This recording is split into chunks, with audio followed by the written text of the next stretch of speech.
membahas secara khusus terkait dengan smart contract consultant ya. Jadi ini salah satu peluang, salah satu mungkin job position yang mungkin akan ada di beberapa tahun ke depan ini ya, karena ini sangat menarik ya, dan oleh karena itu kita minta kesediaan Bro Edward Gustaf untuk kembali hadir bersama dengan kita pada siang kali ini untuk men-sharing tentang bagaimana menjadi smart contract consultant ya. Nah, smart contract consultant ini terkait dengan teknologi blockchain, dan blockchain yang kali ini kita bahas adalah salah satu teknologi blockchain yang merupakan produk Indonesia ya, Exanium. Jadi nanti Bro Edward yang akan lebih jelas menyampaikan terkait dengan itu. Kita masih menunggu rekan-rekan yang akan segera bergabung ya. Kita akan mulai kegiatan ini 14.15. Tetap stay tune di kegiatan kita pada kali ini. Untuk rekan-rekan yang memiliki keterbatasan bandwidth atau kuota bisa mengikuti kegiatan ini juga dari channel YouTube Event Cerdas ya. Silakan.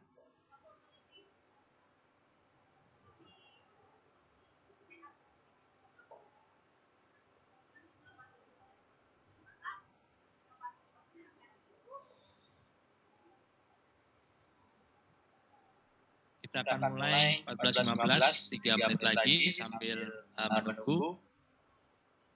Saya lihat banyak rekan-rekan di sini yang selalu setia mengikuti kegiatan-kegiatan kami di Event Cerdas.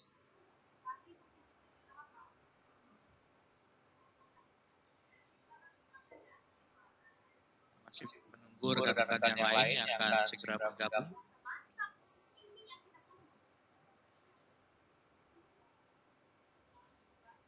Dan kami senang sekali karena dengan berbagai kegiatan kami di eventcerdas.com kita bisa mengundang berbagai pihak, khususnya anggota-anggota asosiasi pengusaha TIK nasional yang memang memiliki beragam produk, solusi, dan teknologi yang bisa di-share ya untuk kita semua.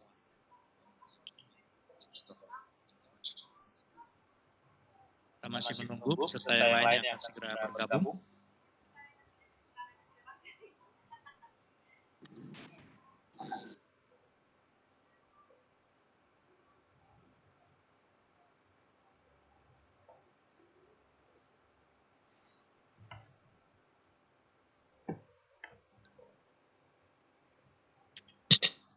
Ini menjadi hal yang menarik untuk kita bahas bersama sebagai tindak lanjut dari kegiatan virtual event kita yang dilakukan pada tanggal 6 Agustus yang lalu ya. Jadi kegiatan ini merupakan tindak lanjut dari kegiatan kita di tanggal 6 Agustus yang membahas tentang teknologi blockchain ya. Saya masih menunggu rekan-rekan yang lain yang akan segera bergabung ya. 2 menit lagi kita akan segera mulai.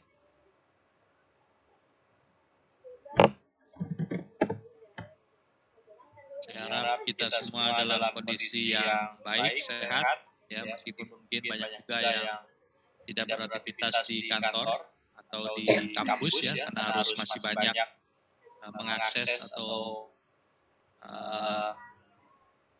bekerja secara online ya. Kita masih menunggu rekan-rekan yang lain yang akan segera bergabung.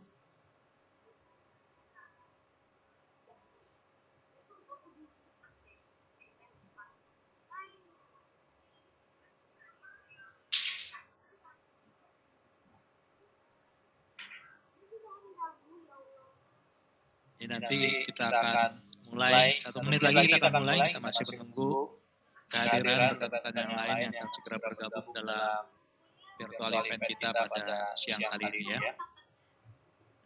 Becoming a Smart Contract Consultant.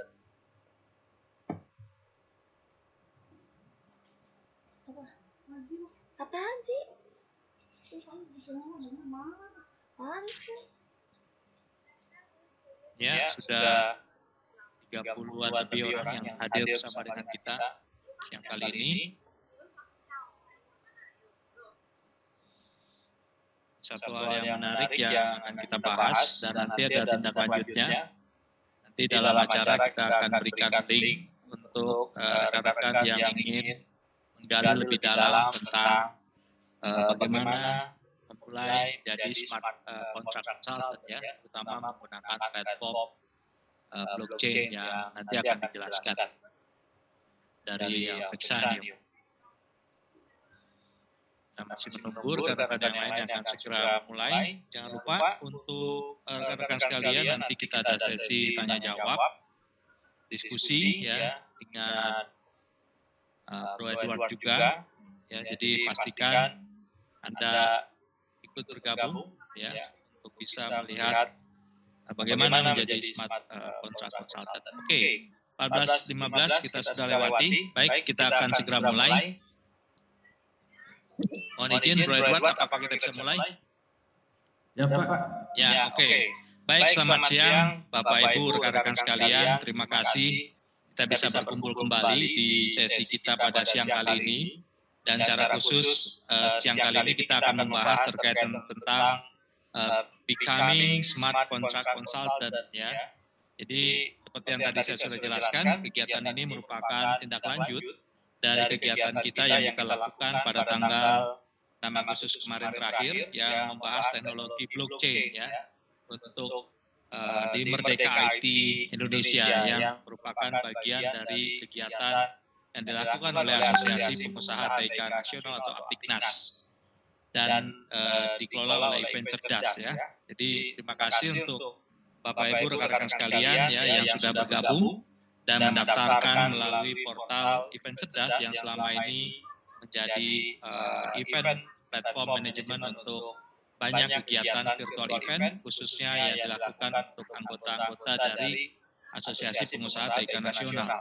Dan menjadi kebanggaan buat kami di Aptiknas karena adanya satu atau dua lebih perusahaan yang memang terkait dengan teknologi blockchain ya. Dan kali ini kita mengundang Bro Edward Gustaf dari Vexanium yang akan sharing tentang bagaimana menjadi smart contract consultant ya. Jadi tanpa panjang lebar kita langsung mulai sesinya. Nanti urutannya Bro Edward dulu yang akan menyampaikan materi. Setelah itu nanti saya dan Mbak Nurma yang akan sharing sedikit tentang apa yang sudah Aptiknas lakukan ya, karena seperti yang mungkin Bapak Ibu rekan-rekan ketahui di media, banyak informasi Aptiknas merupakan asosiasi pertama yang menggunakan teknologi blockchain, khususnya pendekatan smart contract ini untuk keanggotaan ya, kartu tanda anggota di Aptiknas ya. Jadi nanti kami akan sharing bagaimana kami menggunakan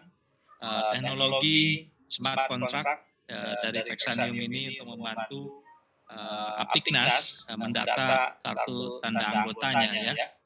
Jadi mungkin itu yang saya bisa awali untuk Bapak Ibu rekan-rekan sekalian, semoga bisa tetap ikuti acara kita sampai selesai.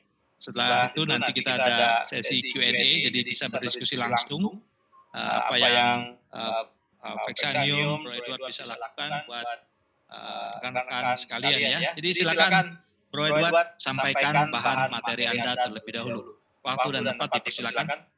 Oke, terima kasih Pak Wanki atas waktunya dan mengucapkan juga selamat siang buat teman-teman semua. Mungkin kita langsung aja ya ke slide ya.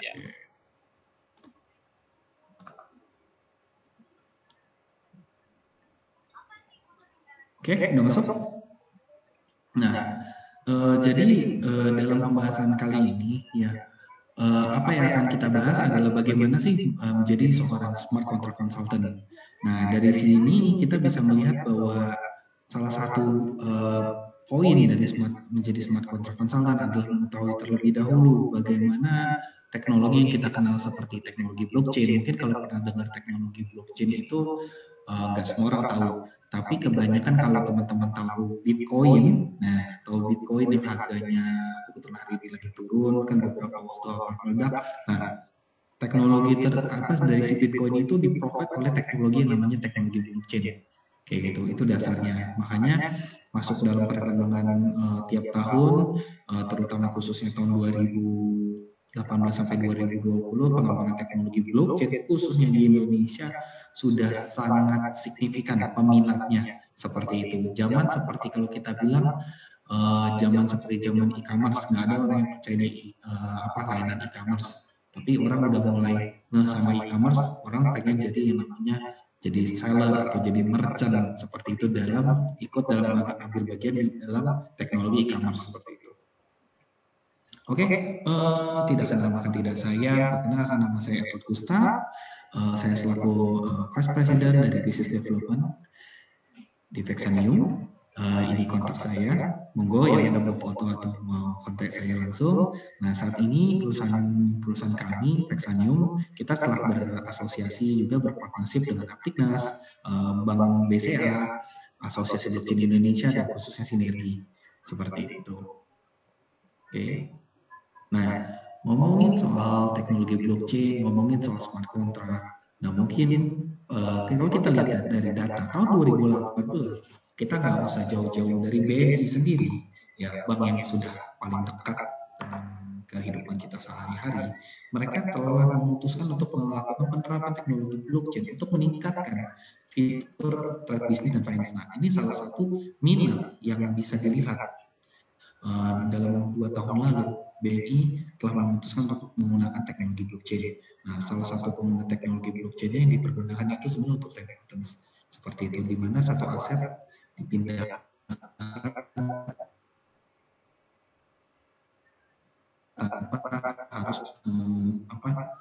tanpa harus pengaplikasian lainnya juga digunakan oleh Toyota. Toyota brand yang sangat common terutama di Indonesia terkait dengan kendaraan.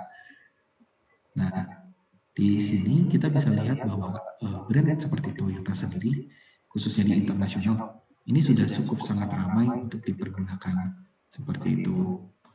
Lalu selanjutnya di sini kita bisa melihat Kominfo. Kominfo sendiri telah memutuskan pada tanggal 27 Agustus 2019, pemerintah telah memutuskan untuk melakukan pengimplementasian secara besar-besaran terhadap teknologi blockchain pada sektor pengaplikasian e-government. Nah, bisa dilihat aplikasi e-government itu mencakup dengan data-data yang berhubungan dengan aplikasi-aplikasi untuk yang akan connect ke Pemda, ke Pemkot, dan lain-lain.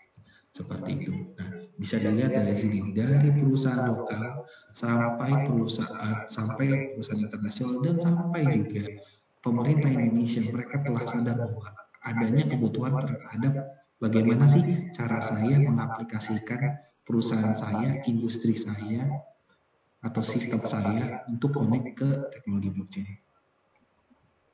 Oke, di sini saya akan bagi 4 tahapan penjelasan. Pertama mengenai keadaan IT bisnis terutama di Indonesia, dan lalu poin kedua adalah mengenai blockchain, poin ketiga smart contract, dan yang paling penting adalah melihat opportunity-nya dari bagaimana kita mendapatkan keuntungan menjadi smart contract consultant. Oke, kita masuk ke tahap blockchain. Nah, pada tahap ini kita akan mempelajari fundamental dasar terkait dengan teknologi blockchain.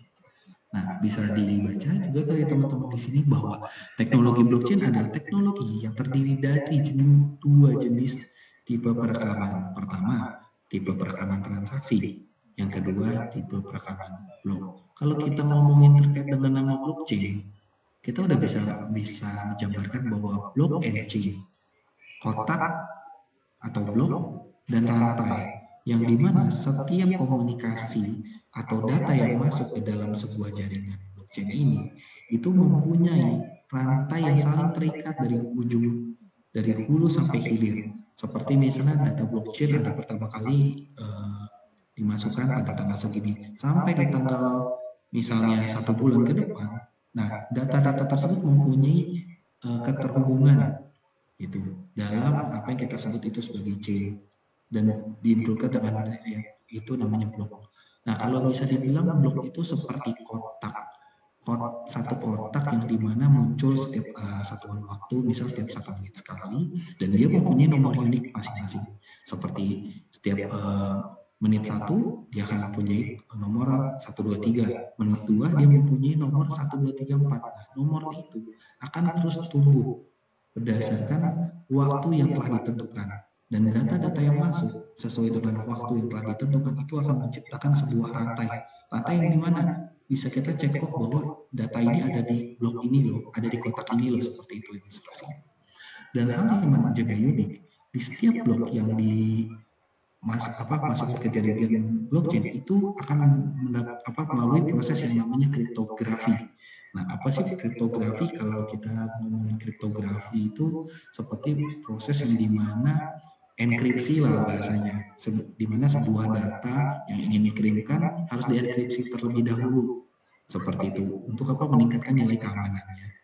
Nah, setelah itu fungsi juga dari kriptografi sendiri untuk membantu mengambil data dari blok sebelumnya untuk dikompact menjadi sebuah compact string. Seperti itu. Ibaratnya kalau misalnya kita ada nulis sekian data, nah dia itu mengkompilasikan supaya data tersebut itu disederhanakan dalam bentuk satuan yang sudah jelas. Itu seperti misalnya kita punya barangnya itu di packaging lagi, bahasanya seperti itu. Nah, kenapa blockchain menjadi teknologi yang membuka peluang pasar baru, terutama kalau kita ngomong di Indonesia? Nah, di sini pengaplikasian blockchain itu yang paling cukup common juga dalam industri bisnis, yaitu adalah pada blockchain sebagai pengaplikasian di area data. Kalau kita ngomong di blockchain dari pengaplikasian di area data, apakah pemerintah Indonesia sudah menggunakan teknologi blockchain? Sudah. Saat ini banyak departemen-departemen di pemerintahan sudah mengaplikasikan teknologi blockchain dan sudah mulai mencoba untuk mengadopsi teknologi blockchain, khususnya bagaimana antar kementerian harapannya itu bisa mempunyai data yang sama, mempunyai data yang valid dan mempunyai data yang benar-benar transparan. Yang dimana kita tahu case yang paling menarik di Indonesia adalah data-data yang ada di dalam sebuah institusi atau sebuah kementerian. Itu kadang-kadang di tiap kementerian lain aja kadang-kadang beda. Kita nggak usah jauh-jauh ngomong seperti keadaan di Indonesia terkenal paling suka impor. Tapi kenapa dibilang paling suka impor? Karena masalah itu datanya. Data di tiap kementerian itu kadang-kadang belum tentu sama. Seperti data stok cabai, stok beras. Tiap kementerian di sini bilang ada, di sini bilang tidak ada. Maka disitulah kesamaan data tersebut menghasilkan keputusan yang salah.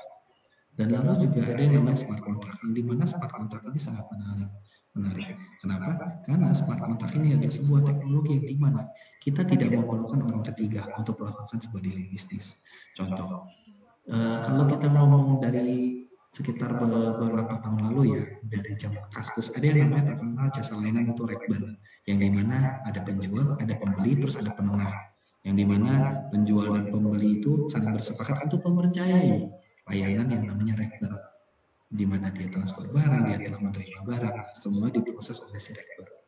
Nah, berkembang dengan teknologi, Rekber ini mulai digantikan, yang dimana jasa layanan orang ketiga mulai digantikan dengan apa? Ketika ada kesepahaman bisnis atau ada agreement bisnis, di situ terjadi. Nah, agreement itu telah dituangkan di dalam sebuah bentuk kontrak digital seperti itu. Yang dimana kontrak digital itu sendiri berjalan dan aktif itu di dalam jaringan blockchain.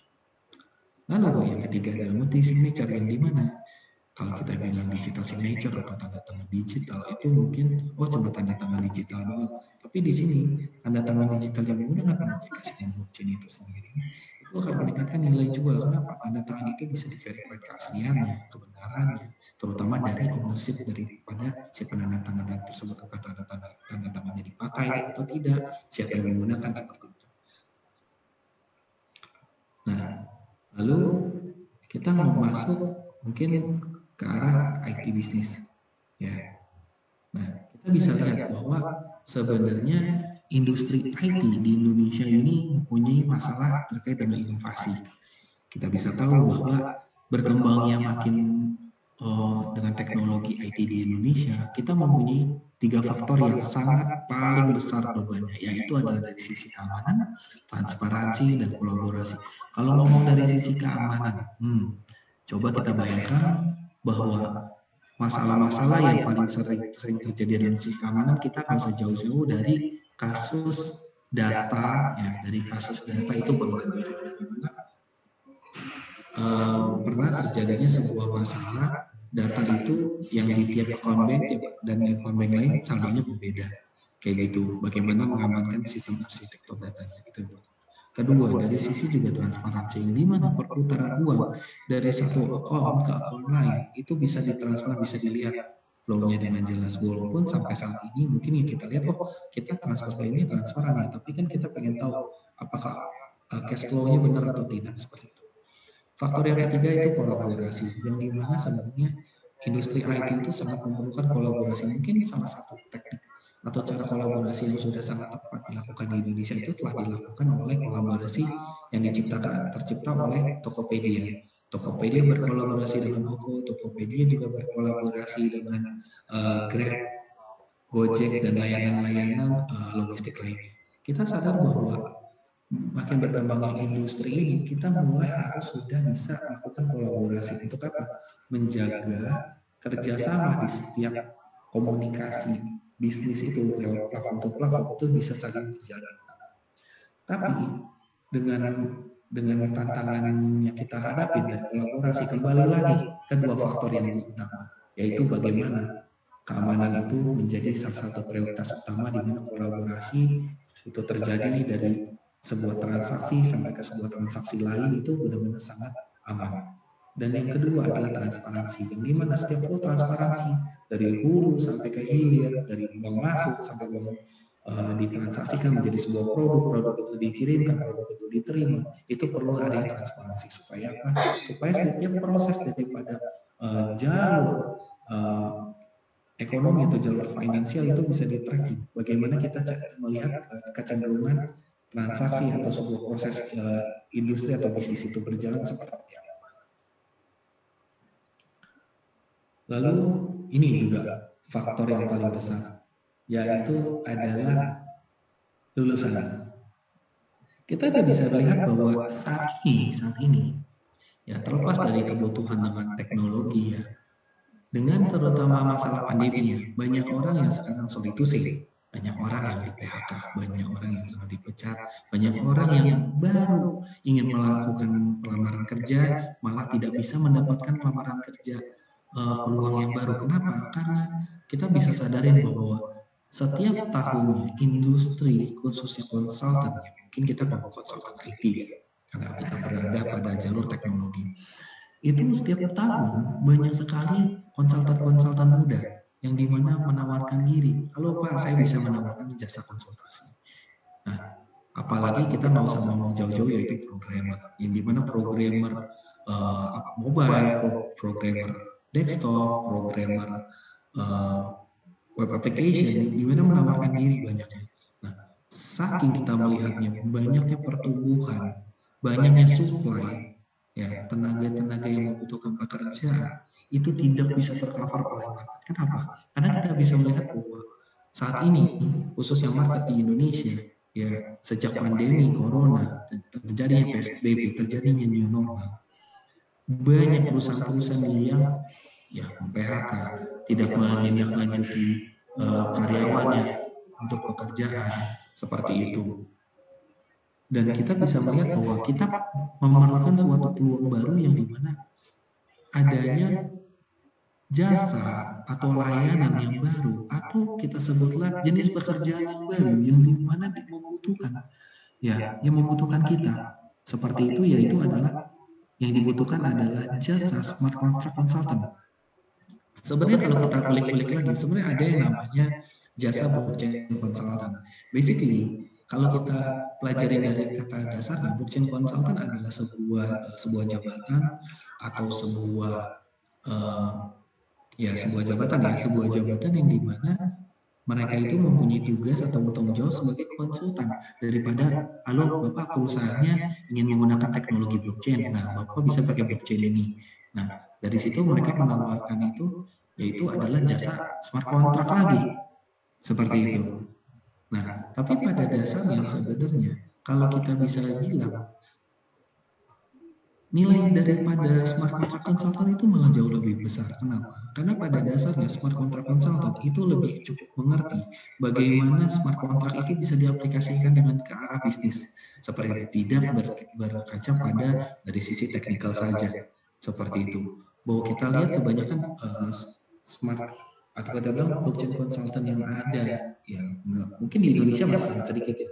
Tapi yang di dunia kebanyakan berdasarkan adalah pengetahuan dasar mengenai blockchain.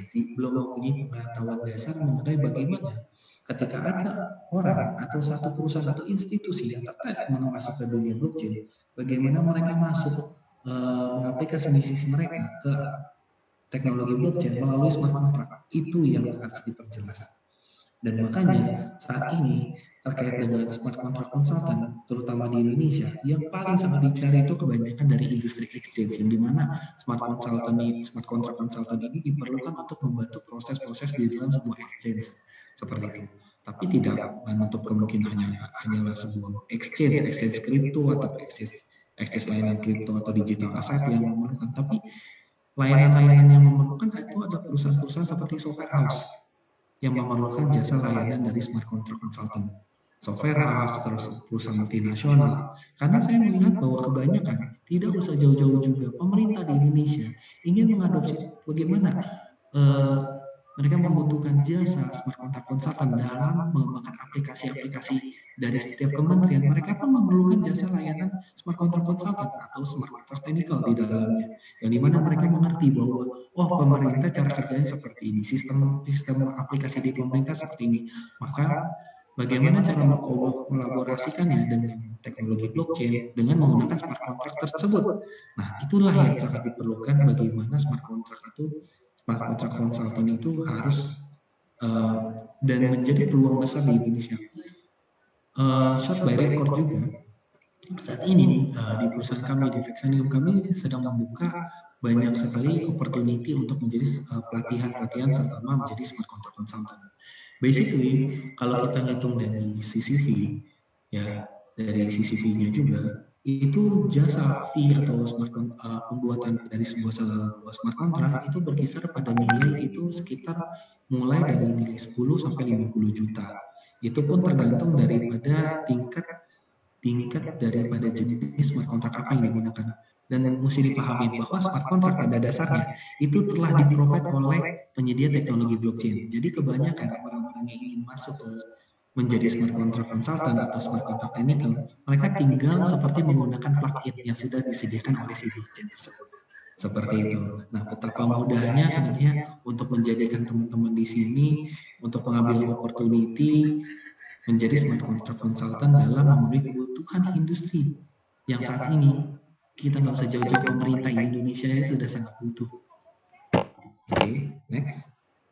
Nah, kalau kita ngomongin juga, waduh, ini smart contract seperti apa sih sebenarnya di dalam? Nah, smart contract itu adalah sebuah kontrak atau kesepakatan yang diatur di dalam bentuk pemrograman yang akan berjalan di atas jaringan blockchain.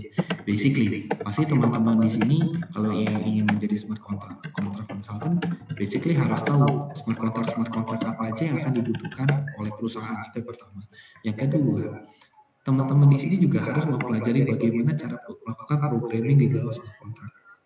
Yang dimana teman-teman harus menentukan aktor, misalnya ada dua aktor A, aktor B, dan dari situ smart contract mana yang harus dipilih untuk disesuaikan dengan bisnis tersebut yang akan dijalankan. Basically hanya seperti itu saja. Dan dari sini kita bisa melihat bahwa peluangnya ketika Anda telah menjadi smart contract consultant, ya Anda telah mengerti bagaimana cara mengaplikasikan blockchain pada sebuah bisnis industri. Di situ kita akan secara nggak langsung menjual teknologi blockchain itu sebagai bagian dalam brand identity-nya kita, sebagai sebuah juga dalam keahliannya kita. Tidak usah mungkin kita terlalu jauh menjelaskan apa itu blockchain. Blockchain pada dasarnya adalah sebuah teknologi yang immutable dan memberikan transparansi dan keamanan yang sangat tinggi dibanding dengan layanan-layanan keamanan lainnya. Seperti itu. Karena apa? Dari arsitektur datanya aja itu sudah sangat benar-benar sangat secure. Dan terutama teknologi ini bisa menghilangkan ada yang namanya third party. bisa dibayangkan bahwa banyak apa aja sih bisnis-bisnis yang sebenarnya masih menggunakan jasa layanan third party. Nah, disitulah sebenarnya peluang blockchain ada untuk masuk. Kalau kita bisa bilang bukan mendisrupsi atau bukan mengganggu, tapi mengimprovisasi supaya agar bisnis itu, supaya proses-proses yang terjadi dalam sebuah aplikasi atau sebuah bisnis, eksekusinya akan lebih jelas, lebih mudah, dan lebih transparan seperti itu. Nah, ini yang paling terpenting, opportunity. Nah, di sini smart contract menjadi smart contract consultant itu peluangnya sangat besar. Nah, di sini mungkin saya akan jelaskan agak sedikit lebih detail mengenai menjadi smart contract consultant dan menjadi smart contract technical. Nah, basically kalian yang dibutuhkan dalam smart contract consultant adalah mendengarkan. Hanya mendengarkan. Bagaimana kita mendengarkan apa saja yang dibutuhkan oleh klien atau user, dan bagaimana tahu cara mengkolaborasikannya dengan teknologi blockchain. Seperti itu. Basically di sini masih belum harus mempunyai keahlian dalam sisi programming. Tapi kita bisa menjadi pendengar yang baik, kita bisa menjadi sebuah orang yang berpikir strategis bagaimana apakah benar-benar bisnis ini bisa berjalan agar dapat meningkatkan pertama nilai jual daripada bisnis yang menggunakan, kedua keamanan, yang ketiga transparansi daripada bisnis-bisnis yang akan grow seperti contoh bisnis multinasional atau pemerintah daerah yang ingin mempunyai seperti contohnya mereka butuh layanan untuk voting, misal voting pemilihan ketua RT atau ketua RW, atau pemilihan misalnya melakukan sebuah acara melalui sebuah aplikasi. Nah, aplikasi itu harus di-provide dengan adanya teknologi blockchain yang memberikan nilai transparansi dan keamanan seperti itu. Nah, di situ permainan atau peluang smart contract consultant itu masuk. Apakah smart contract consultant itu harus mempunyai standar kelulusan seperti S1, S2, S3? Enggak. So far sampai per hari ini kita punya beberapa mitra atau teman-teman yang benar-benar coba ingin big sukses menjadi smart contract consultant. So far itu pun kita ada teman dari Jogja. Itu pun kalau bisa dibilang bukan lulusan S1, ya kegiatan sehari-harinya benar-benar hanya orang yang tinggal di rumah, tidak punya aktivitas, cuma kerja di internet, tapi mulai masuk ke industri blockchain, industri smart contract. Nah, di situ itu mendapatkan nilai peluang lebih yang sangat besar seperti itu. Kalau bisa dibilang smart contract consultant mirip dong seperti smart blockchain consultant. Masih bisa dibilang mirip, tapi kebanyakan smart contract consultant itu seperti business development. Tapi mereka yang cukup lebih mengerti dari sisi bagaimana mengembangkan bisnis dan bagaimana mengembangkan kolaborasi dalam sisi teknologi blockchain seperti itu. Oke, lanjut ke smart contract technical.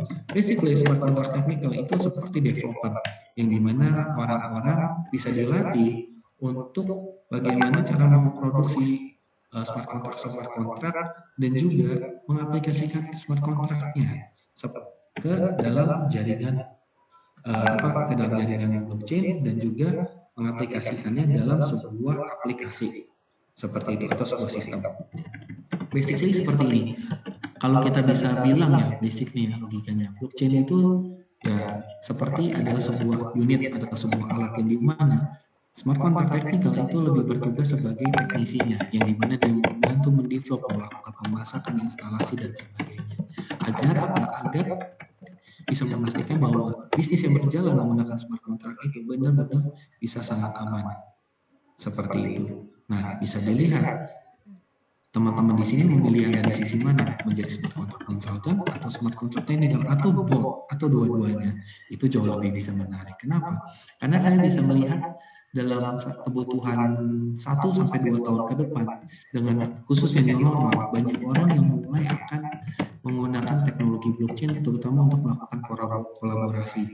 Kenapa? Bisa dibayangkan bahwa misalnya dalam beberapa waktu ke depan ini masih ada social distancing, ya mungkin kita ngobrol masih via Zoom, tapi kita memastikan bagaimana sistem data yang diproses dalam sebuah sistem perbankan atau sistem yang berkapasitas worldwide atau kapasitas sistem yang berkapasitas seperti untuk institusi, bagaimana bisa berkolaborasi dan bisa meningkatkan nilai keamanan agar datanya pun bisa diperjualbelikan.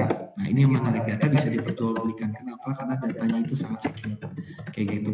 Nah, di situ peran daripada smart contract consultant atau smart contract technical itu sangat ada untuk membantu memberikan edukasi terutama kepada pemerintah dan lingkungan sekitar mengenai opportunity dan teknologi ini.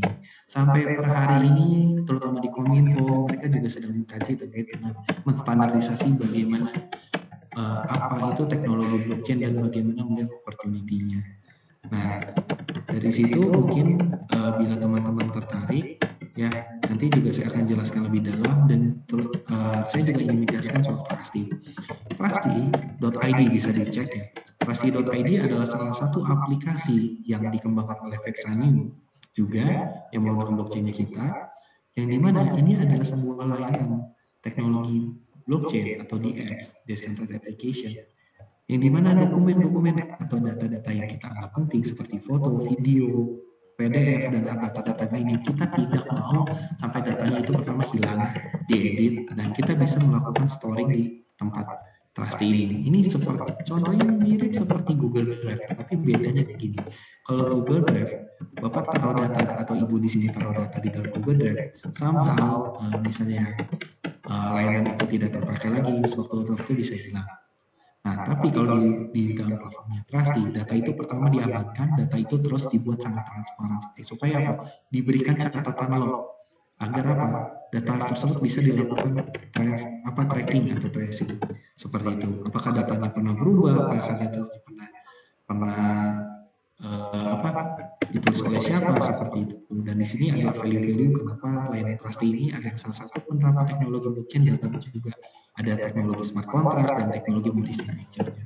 Nah, saat ini layanan Trusty juga segera diaplikasikan kepada asosiasi Aptiknas, ya nanti mungkin bisa dijelaskan oleh teman-teman melalui Pak Fangki juga. Nah, dari sini kita bisa lihat bahwa salah satu layanan Trusty ini adalah layanan karya anak bangsa yang dimana sudah cukup mendunia, terutama khususnya di Eropa. Unos dari pengaplikasian dengan teknologi blockchain ini yang juga kita bantu untuk kita besarkan, ini juga malah jadi menjadi opportunity buat orang-orang yang ingin mencari peluang di industri yang bisa go internasional. Nah, sekian itu saja sharing session dari saya. Mungkin kalau teman-teman ada yang benar-benar sangat tertarik bisa kontak saya dan saya minta untuk mengisi link ini bisa diklik di bit.ly/smartcontractfx atau melakukan scan QR melalui kamera teman-teman saudara. Itu aja dari saya. Thank you. Oke, Bro Edward nanti saya izin linknya saya copy paste juga di chat ya, jadi biar semuanya dapat. Ya. Link apa kita sebutnya? Link buat Google Form, Pak. Ya, link form. Link Vexanium. Oke, jadi itu presentasi dari Bro Edward. Jadi kita akan masuk ke sesi selanjutnya. Jadi saya dan Mbak Nurma akan sharing tentang bagaimana Aptiknas menggunakan platform Trusty, ya, platform smart contract dari Vexanium. Kita gunakan untuk pembuatan ataupun verifikasi data KTA ya, kartu tanda anggota dari asosiasi kami ya. Jadi silakan Mbak Nurma bisa di-sharing layarnya.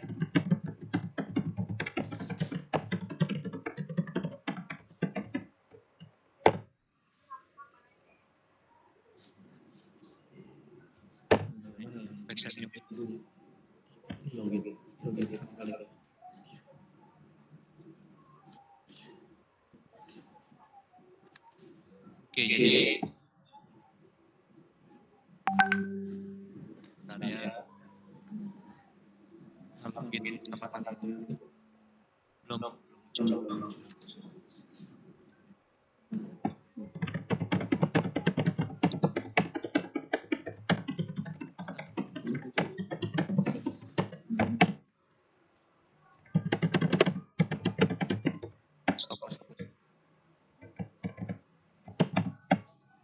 Jadi kami sudah menggunakan platform Trusty, ya, smart contract.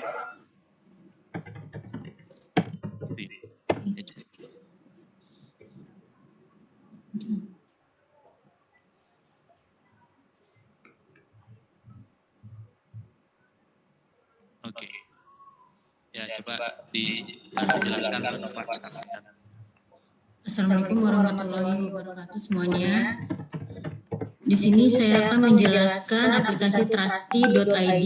Pertama-tama kita login dulu dengan memasukkan email dan password.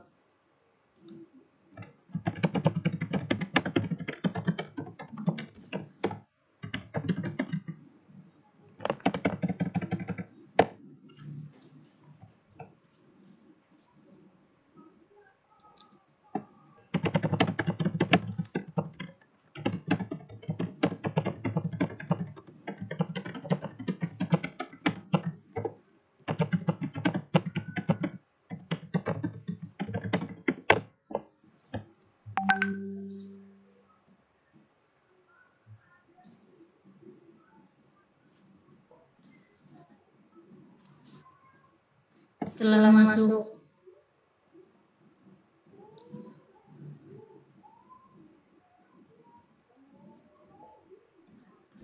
masuk ke dalam dashboard, kemudian masukkan file yang akan dimasukkan ke dalam aplikasi Trusty.id. Di sini saya akan memasukkan KTA keanggotaan Apiknas.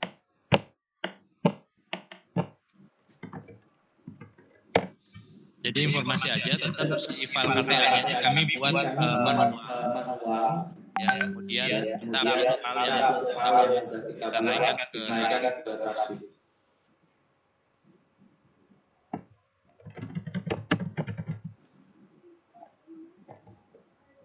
Filenya masih dalam proses verify.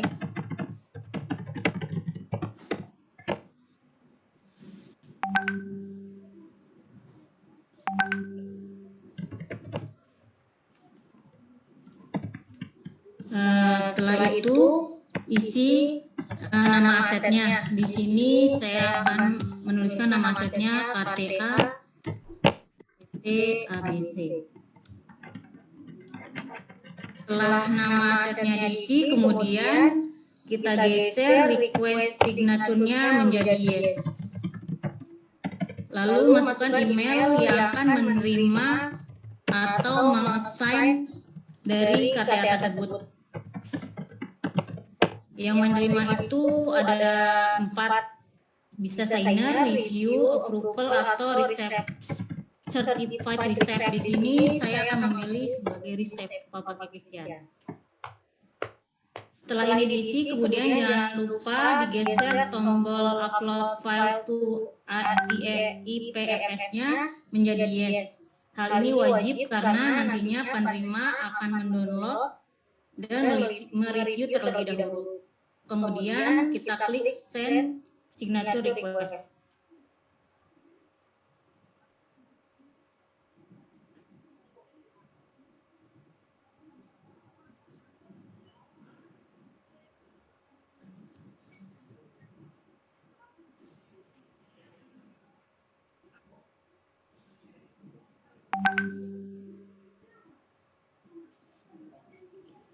Setelah itu KTA akan muncul ke dalam folder recent, lalu kita klik KTA-nya.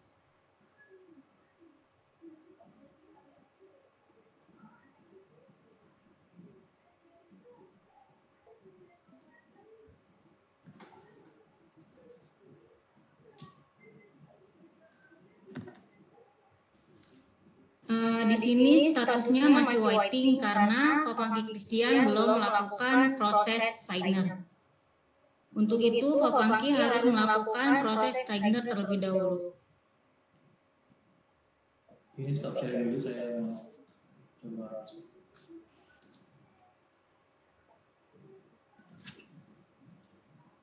Oke, jadi nanti dari saya harus melakukan sign terhadap dokumen yang dikirimkan oleh Mbak Norma. Jadi saya harus login ke saya punya Trusty, ya. Saya login ke saya punya Trusty. Jadi Ini loginnya, jadi akan muncul seperti ini bahwa ada satu permintaan aset ya yang harus saya approve ya. Jadi ini saya bisa review dan sign. Jadi saya buka. Nah, ini saya bisa sign dokumen ya secara langsung. Kita bisa sign dokumen. Kalau kita mau review dulu, kita bisa review dokumen ya. Jadi kalau review dokumen kita akan diperlihatkan oleh sistem nama si dokumennya ini ya. Setelah nama dan sebagainya misalnya udah benar, saya bisa mengapprove dokumennya ya. Jadi saya sign dokumen. Ya, jadi saya bisa sign dokumen, masukkan password, dan sign now. Nah, jadi sesimpel itu sebetulnya proses, dan ini kami lakukan di jenjang ya. Jadi saya kebetulan ketua DKI, ada ketua umum. Jadi nanti ketua umum yang juga lihat dulu nama PT-nya benar, dokumennya benar, baru dia approve juga ya. Jadi harusnya saya kembalikan lagi ke Mbak Dharma tampilannya untuk melihat apakah dokumen tersebut sudah di approve.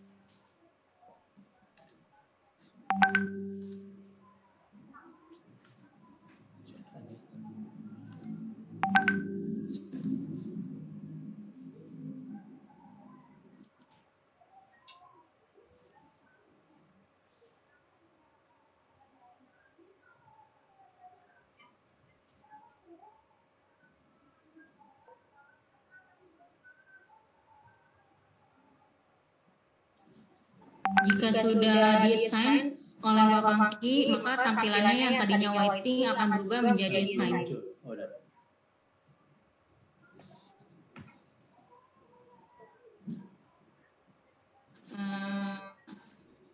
Tadi kan tampilannya itu waiting. Jadi jika sudah di-assign oleh Pak Pangki dan sudah di-review, maka tampilan tadinya waiting akan berubah menjadi assign.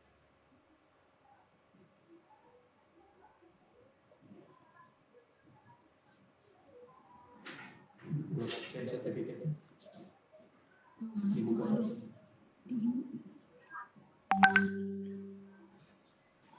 Oke, jadi sebenarnya kalau kita lihat di dokumennya, Di dokumen yang tadi itu bisa diklik ya, bisa kelihatan blockchain certificate.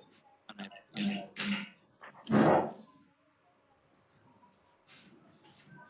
Ini dia.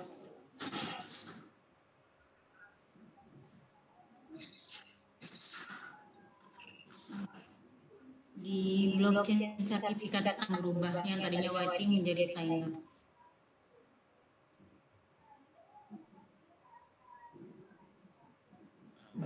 Ini yang kita ada dulu. Iya. Nah, nanti itu jika ada nanti akan dikirimkan email dari pihak Pekanium itu ada dua, yaitu ada file receipt sama barcode file.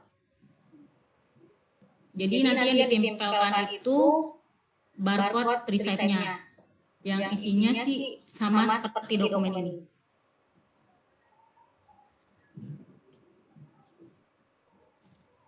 Oke, jadi Bapak Ibu rekan-rekan itu yang kami lakukan di Apliknas. Jadi barcode QR code ya, QR code blockchain tadi itu kami tempelkan di KTA, kami berikan lagi ke anggota ya. Jadi itu memvalidasi sertifikat yang kita keluarkan ya. Jadi tahap pertama kami memang masih terkait dengan ini dulu dengan apa namanya? Dengan KTA. Tapi nanti setelah ini kita akan coba masuk ke yang lebih rumit terkait dengan e-sertifikat misalnya seperti itu dan lain sebagainya ya. Jadi sebetulnya banyak yang kita bisa kembangkan. Oke, mungkin Bro Edward itu yang saya bisa share terkait dengan ini. Kita mungkin masuk ke sesi tanya jawab ya. Mungkin ada teman-teman yang mau bertanya. Ya silakan. Ini saya lihat belum ada yang masuk ke chat. Jadi silakan nyalakan mic atau videonya, kita bisa berdiskusi langsung dengan Bro Edward juga di sini ya. Mau ditambahkan tadi yang saya jelasin Bro Edward?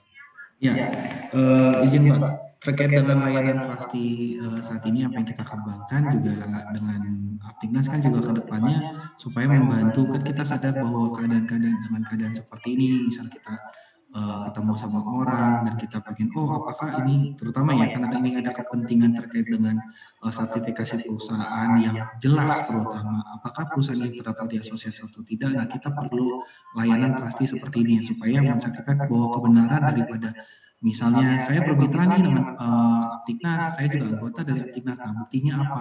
Apakah buktinya itu harus saya kasih PDF? Belum tentu. Tapi bagaimana ada salah satu teknologi yang memprovide kebenaran dari dan keaslian data tersebut, itu yang paling penting sebenarnya.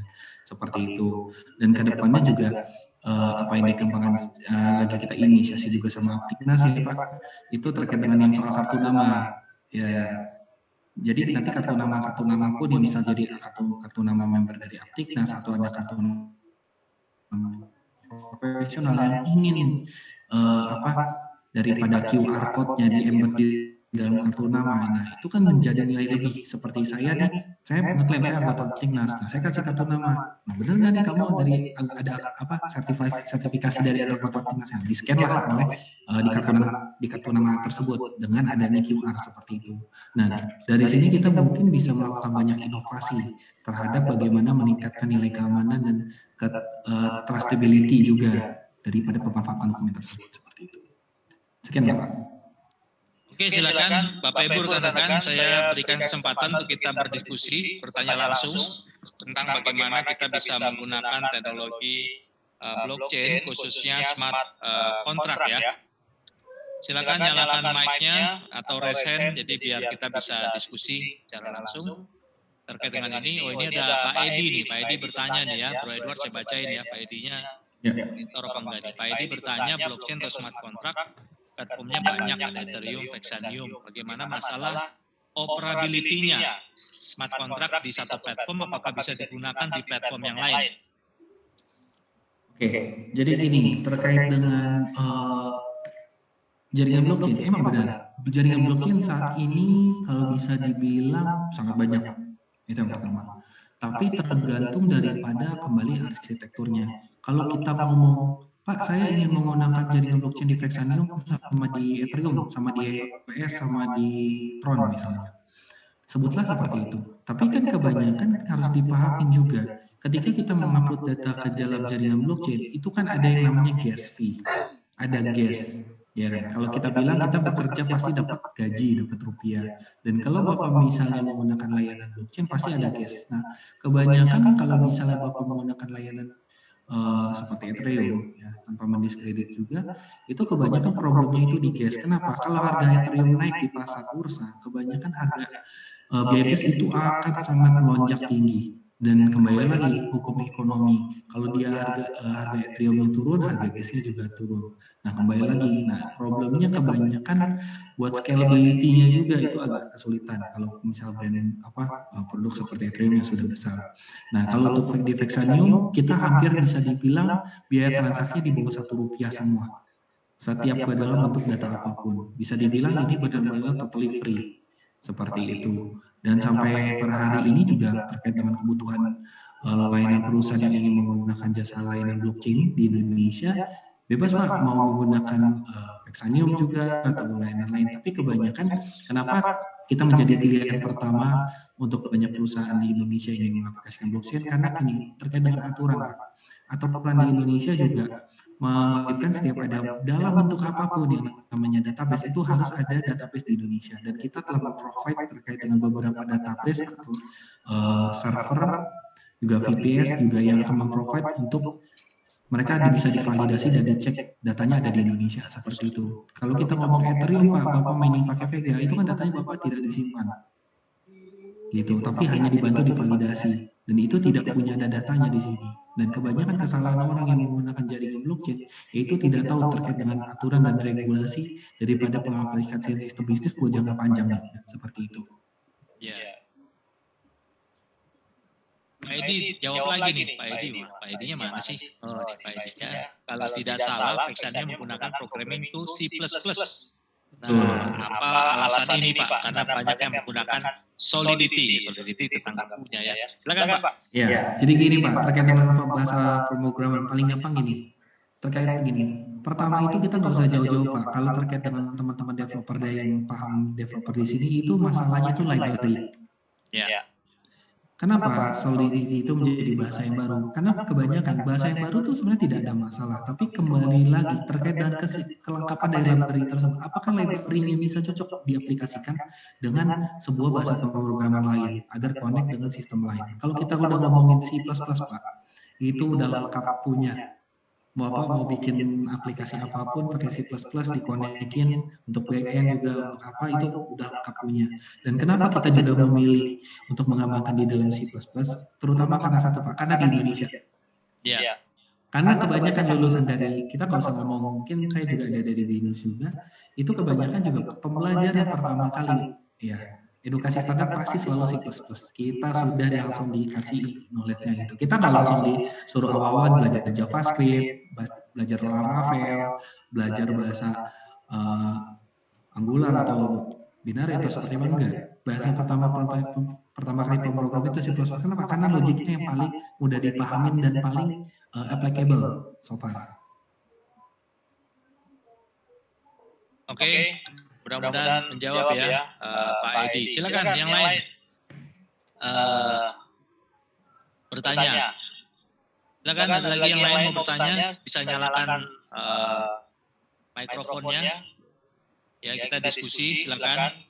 Jadi kalau ada mau serius, nanti isi di link yang tadi barusan kami kasih, yang terkait dengan link Vexanium ya.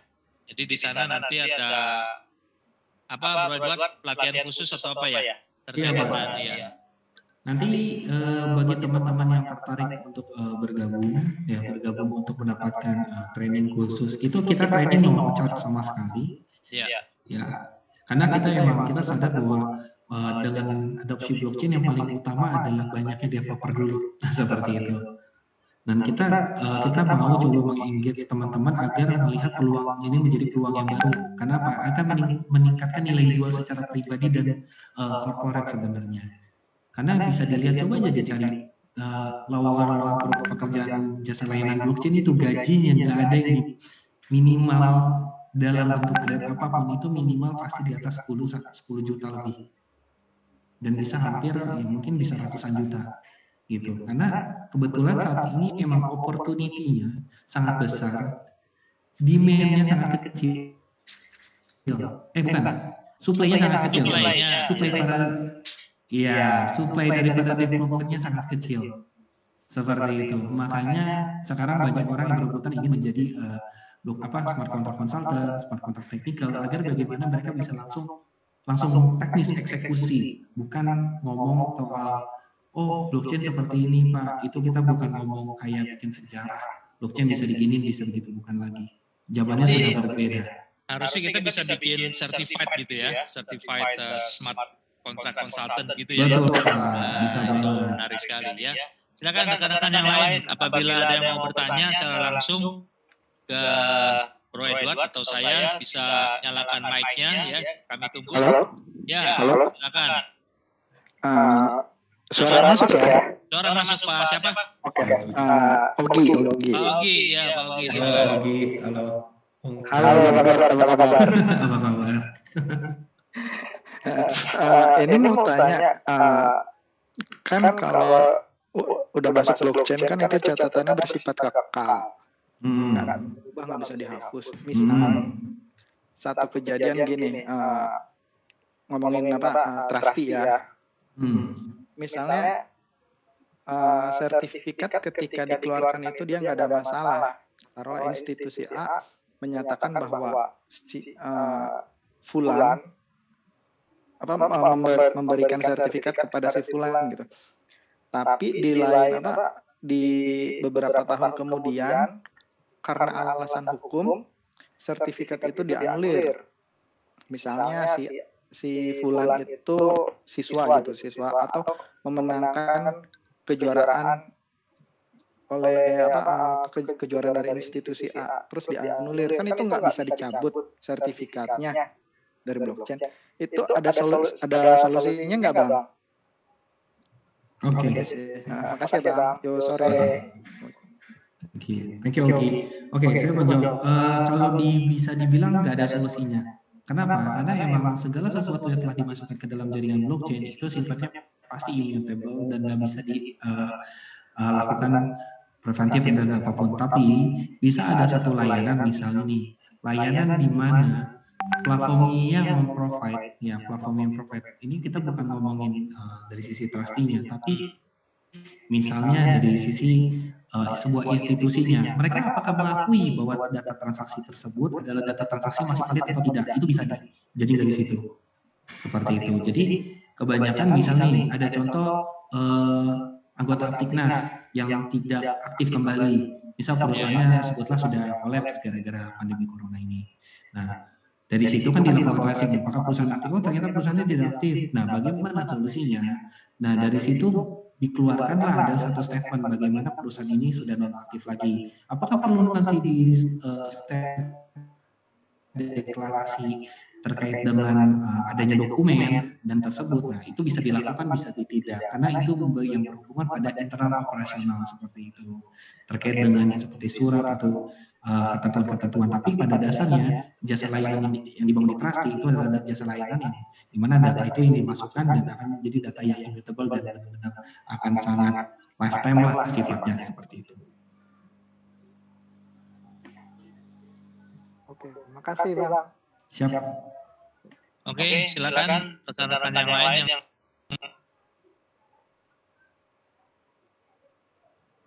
mau bertanya.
Ada lagi, silakan. Soalnya saya lihat belum ada ini ya. Saya Pak Purwanto. Silakan Pak Purwanto, mau tanya apa? Ya baik, terima kasih, selamat sore. Saya Purwanto dari Samarinda, Pak, Kalimantan Timur. Terkait dengan kegiatan ini ya Pak, sebagaimana yang sudah dipaparkan oleh Bung Edward, ya. Bagaimana cara saya misalnya ketika ingin menjadi seorang smart contract consultant itu, apakah menjadi bagian dari perusahaan yang dikelola oleh Bung Edward Gustaf ini, atau bagaimana Pak ininya, Pak? Mekanisme atau sistem yang dikembangkan dalam profesi ini. Terima kasih, mungkin itu yang saya tanya. Silakan Bro Edward, Pak Purwanto Samarinda ini ya. Siap, terima kasih Pak Purwanto atas pertanyaannya. Jadi gini Pak, izin menyambung terkait dengan pertanyaan tadi. Jadi gini Pak, dalam proses pelatihan ini ya apa yang kita lakukan hanyalah untuk melakukan pengaplikasian Pak kepada Bapak bagaimana cara menjadi smart contract consultant sampai membuat produk. Nah, tapi nanti ke depannya Pak kita akan melakukan mass production terkait dengan produk-produk yang bisa dikerjakan lewat smart contract tersebut. Nah, nanti pada produk-produk tersebut kita akan tawarkan kepada para penyedia para smart contract consultant atau technical, bagaimana teman-teman bisa mengerjakan atau tidak. Seperti itu Pak. Jadi di sini kita tidak hanya memberikan peluang untuk diajarkan, tapi kita juga memberikan peluang untuk di mana apa yang bisa dikerjakan, seperti itu Pak. Menjadi bagian dalam komunitas kami. Jadi kita juga di sini ada komunitas, yaitu yang namanya Notes Community Pak. Notes Community itu nggak cuma komunitas yang bikin event, bikin acara terkait dengan apa itu blockchain, tapi juga di situ ada komunitas terkait dengan developer dan project-project yang akan kita share di dalamnya seperti itu. Ya, jadi sifatnya tidak terikat Pak ya, ketika saya punya profesi lain gitu, tidak terikat Pak ya ininya ya. Oh enggak. Bukan sebagai karyawan atau apa gitu. Bukan. Bagi mitra ya. Betul Pak, Totlist semua menjadi mitra Pak. Karena emang saat ini target kita adalah memperbanyak mitra, baik dia bekerja sebagai individual atau dia sebagai institusi seperti itu. Karena kita tahu bahwa opportunity menjadi smart contract consultant itu besar, tapi dia tidak mempunyai batas ruang lingkup terkait dengan siapakah kamu. Apakah kamu developer, apakah kamu sebuah accounting. So basically short by story aja Pak. Salah satu tim saya juga kebetulan cuma hanya lulusan SMK ya dari Jogja, dan itu benar-benar Pak kosong ilmunya. Nggak punya spesialis ekonomi atau apa, tapi kita latih, kita trainingkan, dan itu menjadi satu kebanggaan buat perusahaan kami, di mana kita bisa membuktikan gitu Pak, masih ada anak muda yang tidak sekolah dengan pendidikan tinggi tapi bisa menjadi sebuah blockchain consultant yang cukup oke di Indonesia, kayak gitu. Ya memang perlu ini Pak, secara teknisnya, kalau mungkin dari substansi kontrak perikatan kan ini menjadi bidang keahlian saya sebagai seorang yang membidangi bidang hukum gitu kan, saya artinya kalau substansi kontrak, kesepakatan dan lain sebagainya mungkin itu menjadi bidang saya, tetapi kan ini terkait dengan IT-nya ya, pengaplikasian yang Bapak paparkan pada hari ini yang menarik bagi saya. Baik, terima kasih Pak. Ini hal menarik nih Bro Edward ya, karena saya lihat ada beberapa teman-teman yang dari latar belakang hukum ikut-ikut dalam acara ini gitu, karena ingin tahu nih sejauh mana smart kontrak ini apakah berhubungan dengan kontrak hukum yang selama ini mereka tangani nih. Bro Edward ada yang terkait dengan ini? Boleh. Aku juga gini. Ini menarik. Jadi gini, banyak saya sering banget ngobrol soal smart contract. Banyak orang yang berpikir bahwa kalau nanti adanya smart contract diaplikasikan, bagaimana nasib notaris? Bagaimana nasib pada jasa layanan keuangan? Karena jasa layanan seperti third party itu pasti akan pikirannya, ini kata kunci paling penting, pikirannya pasti akan didisrupsi. Seperti itu. Kenapa? Karena semua flow bisnis dengan terkait aturan itu pasti akan didisrupsi dengan yang namanya smart contract. Nah, tapi ini yang menarik. Sebenarnya kalau kita melihat dari sisi hukum, ya apa yang sebenarnya teman-teman dari sisi hukum, orang yang mengerti tentang rule, ya itu bisa masuk ke dalam teknologi blockchain. Karena apa? Peluangnya itu adalah bagaimana menentukan Bapak agreement-nya seperti apa, flow-nya seperti apa. Nanti dari situ, dari proses ada agreement, misalnya satu agreement yang mungkin kita bilang masih konvensional atau sudah go digital, kita bisa embed dengan smart contract, bedanya di situ. Iya, baik. Terima kasih. Kita jadikan dengan tambahan. Jadi seperti yang tadi itu loh Pak Purwanto, saya kan KTA selama ini fisik ya, tapi sekarang kami tempelkan QR code. Ya, jadi keabsahannya nanti bisa dicek ya. Itu yang menarik juga yang kita bisa lakukan. Oke, baik, silakan. Terima kasih Pak Purwanto ya, yang rajin ikutin acara-acara kita.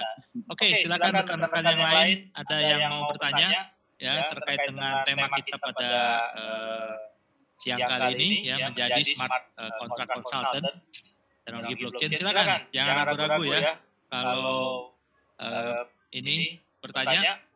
Pak, sedikit mau nambahin. Ya. Mungkin ini ada berhubungan dengan Pak Purwanto lagi soal layanan trustee. Jadi gini Pak, jadi saat ini terkait dengan layanan trustee, mungkin saat ini kalau kita pahamin bahwa layanan trustee itu adalah sebuah platform yang dimana ketika kita upload data ke dalam blockchain dalam bentuk MOU, terus juga memorandum, dalam bentuk bikin memo. Nah, itu kan terkadang di situ ada satu fitur Pak yang menarik, yaitu ada multi signature. Nah, kalau bisa dibilang multi signature gini Pak, seperti misalnya nanti saya, Pak Purwanto sama Pak Funky melakukan sebuah kerjasama MOU. Nah, di situ di dalam MOU kita bisa melibatkan teman-teman yang paham hukum Pak, untuk sebagai apa? Menjadi saksi. Seperti itu. Yang dimana nih saya sama Pak Funky bekerja sama, nah dibantu oleh proses legalnya Pak Purwanto. Nah, Pak Purwanto juga melakukan aktivitas di dalam layanan kita Pak, di Trustee. Seperti itu, supaya Pak membantu memvalidasi bagaimana kesahan hukum secara dokumen yang masih konvensional, udah go digital, dan Bapak juga ikut aktif dalam menjadi witness saja. Karena kan saya sadar bahwa kalau misalnya kayak ada hubungan dengan, mungkin ini sedikit yang ke notaris juga, notaris sampai hari ini kan tidak bisa melakukan notaris secara digital karena harus ada proses dokumen yang mesti bersifat fisik harus di store. Nah, kalau kita bilang kalau dalam proses legal, nah ketika misalnya ada mungkin ada proses notaris juga yang sudah di store tapi punya duplikasi datanya dan bisa di store ke digital, sebenarnya sama saja. Tapi bedanya adalah apa? Kalau misalnya ada terjadi kekacauan, misalnya banjir, kebakaran, data kita masih bisa pegang Pak, dan itu bisa kita jadikan acuan seperti itu. Dan di situ kita bisa melihat peluang bahwa jasa-jasa layanan hukum bisa ikut berkolaborasi dalam membantu perusahaan-perusahaan yang ingin mengamankan data secara digital, dan kita akan menawarkan seperti itu. Siapa nih butuh, saya mau kontrak MOU sama Pak Franky nih, siapa yang layanan hukum yang bisa kita cari di dalam platformnya. Kedepannya kita akan ada penambahan servis seperti itu.